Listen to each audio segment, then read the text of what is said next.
right, ladies and gentlemen, thank you for being here today. Here to introduce our candidate, and I'm standing in for Amber, by the way. Introduce our candidate, Adriel Davis, a man who knows exactly who he is, knows exactly why he is, and has the life experience that has shaped why he is. Now, Adriel knows that as this is the nature of politics, you can't please everybody. Enemies will be made, but what Adriel knows, what separates him from the field, is that he chooses his enemies wisely and righteously. Adriel Davis. Wait, to be a voice to those not yet heard.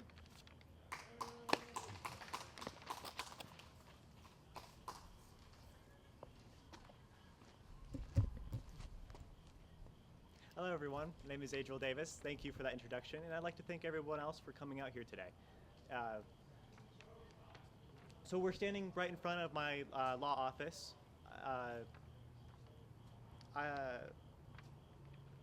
So I am a lawyer.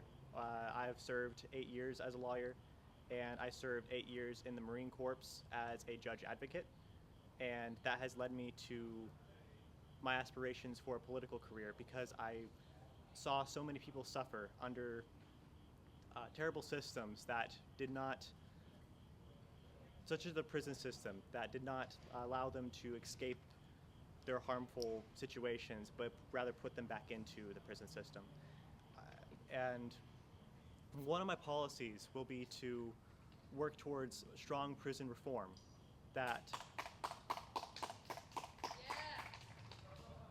will allow for these prisoners who are usually nonviolent and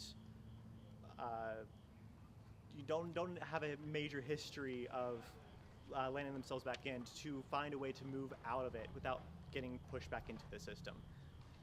One such method I will have for this will be to allow for education while in prison, so they could work towards their high school degree, finish that, or work towards their college education, and systems when they are released from their term to help them get back on their feet and get a job or a place to stay, so they're not stuck on the street or having to resort back to crime, which will hopefully turn towards a better future for our prison system and for people to not be stuck in such a system. I also advocate for strong educational reform because I feel like our education system has completely failed our current generation and our children.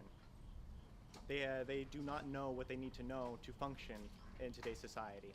And I would like to completely fundamentally rebuild the education system from the ground up, which includes higher pay for teachers and professors, so that they have better incentives to do their job properly and well, and will also have better vetting for these teachers so they know, and training so they know how to teach, and a better curriculum so that we can properly prepare our children for a better future. I also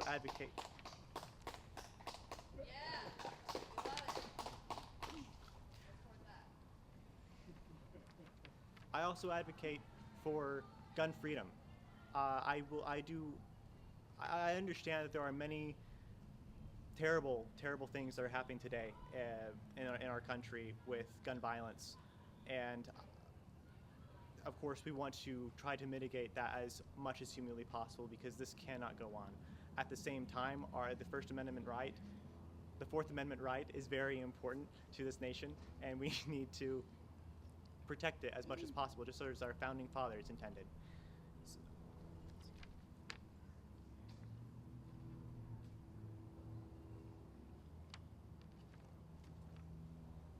As a conservative, I hope to represent my country and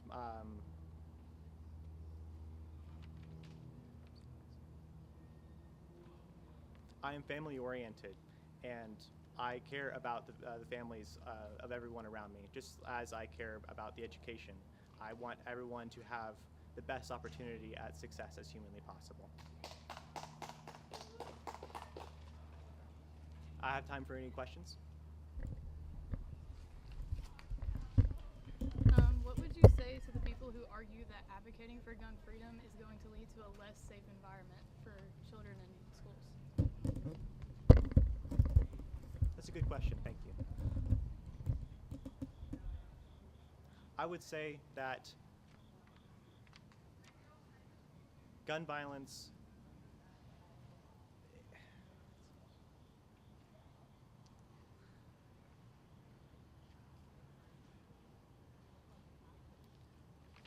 the people causing gun violence, they're criminals, of course. They're not your average citizen wielding an AR or a pistol. They're not the average homeowner working their 9-to-5 job or, owning it for hunting or protecting their family. These are people who usually get them illegally or sometimes illegally, but they may pass these background checks that we have in place, but then they turn around and do something very terrible with it. But I would say guns are incredibly important to protecting our freedoms and our homes.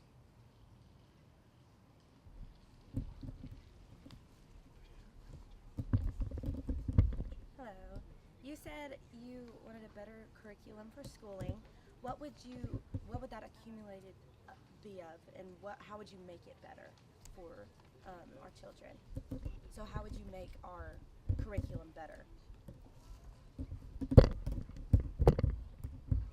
Well, I would like to work towards changing some of the required classes that are just not needed or essential to our children's education. They don't benefit them in any way. I would like to change them towards ones that focus on how to handle taxes and home living and home care and how to actually progress in society rather than just being thrown into the deep end as soon as they get out of high school. Pushing towards more required classes in that area would be a good start. But I also believe that changing how we teach will be very important. I'm not quite sure how we will do that just yet, but I will know. Would you start the change in, say, elementary school, middle school, or high school, or just in high school? Because I know that the way that our schooling system is right now, it's very educational for a child to grow. So would you change it early on in their learning career or when they get to high school? It's a very good question. Thank you.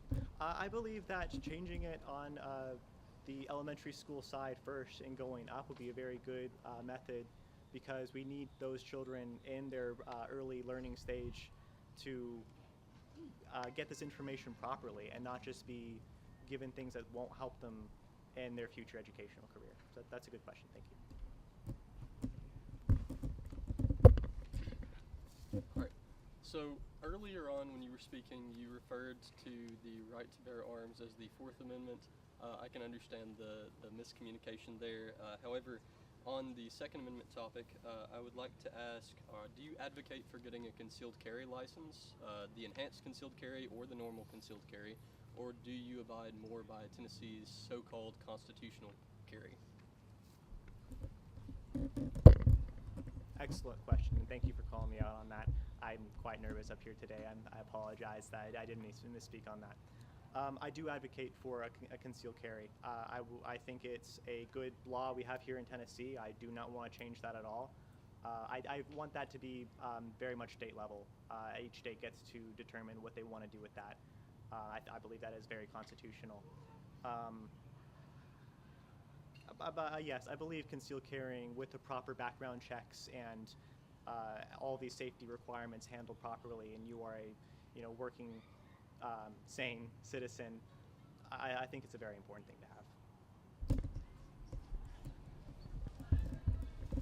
Well, after serving for the Marines, what would be your take on gun laws and gun control? And if you were elected for Congress, should there be any restrictions for these gun laws? Thank you for that question. I believe in as few restrictions as possible. Of course, there are many things we do need to make sure won't harm, society and our children. We want to keep everybody safe, but I believe an assault ban is very harmful. I also believe that the majority of gun-related crimes are done with pistols, not assault weapons, and I also know the difference between an automatic weapon and a semi-automatic weapon. Automatic weapons, of course, are already banned. but I do not believe in banning any semi-automatic weapons. I also don't, of course, believe in banning handguns either, as they are the most common and popular firearm. But yes, I believe in as few restrictions as possible. You have mentioned several things that you want to reform, not even just at the service level, but down to the roots of it. And with the term just being 2 years, how do you plan to do that, and how much do you think you can actually accomplish? That is an excellent question. Thank you for asking that. It's incredibly tough with such a short amount of time. There's a lot to do. I'm not sure if I can touch on all of it, but I am going to focus very hard on touching the root of each of these issues as much as I possibly can. Education probably being my focus, next being criminal justice and how these prison systems operate, because I feel all of these things are have a lot of injustice. But it will take some time, and I will have to hopefully set up the next cabinet to take care of that if they are willing. You've talked on prison reform and maybe making it more of a rehabilitation process. What is your stance on the death penalty right now? Another excellent question, thank you. So, yes, I want to be reformative, because that's what the prison system was originally supposed to do, was to reform prisoners to be set back out into our world and function. But this definitely does not do that. The death penalty, well, I believe strongly in the death penalty. In fact, I kind of believe it needs to be a little bit stronger. There are many terrible, terrible things that people do that really just destroy their chance of being free once again, giving them life sentences or multiple life sentences, and I believe that sometimes those people just need to be set aside, which is terrible to say, but it would be better for our society if we are able to focus on those who can be brought back out and reformed, rather than those who commit atrocities.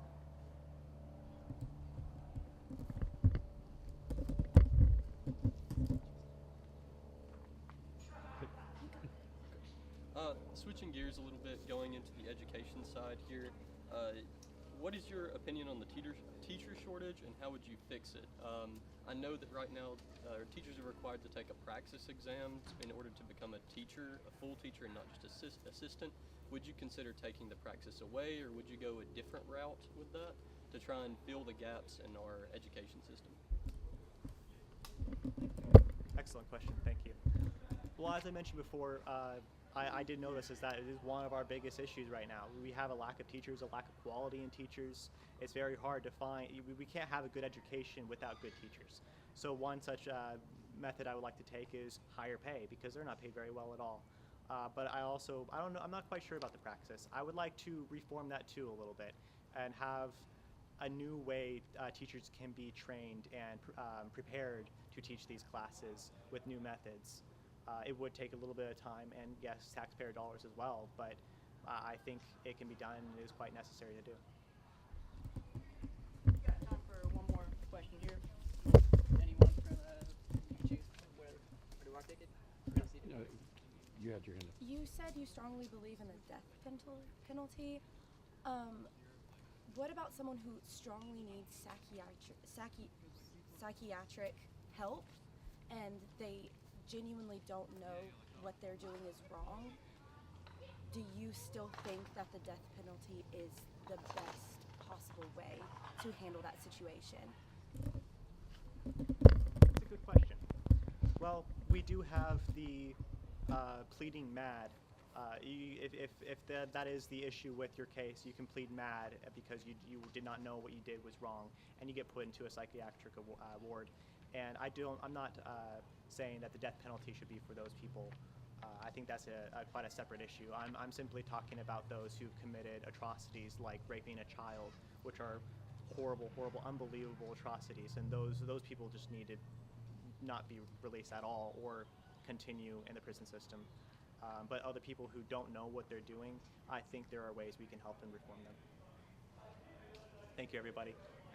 Again, I want to thank everyone for coming out here, and I hope you have a great day.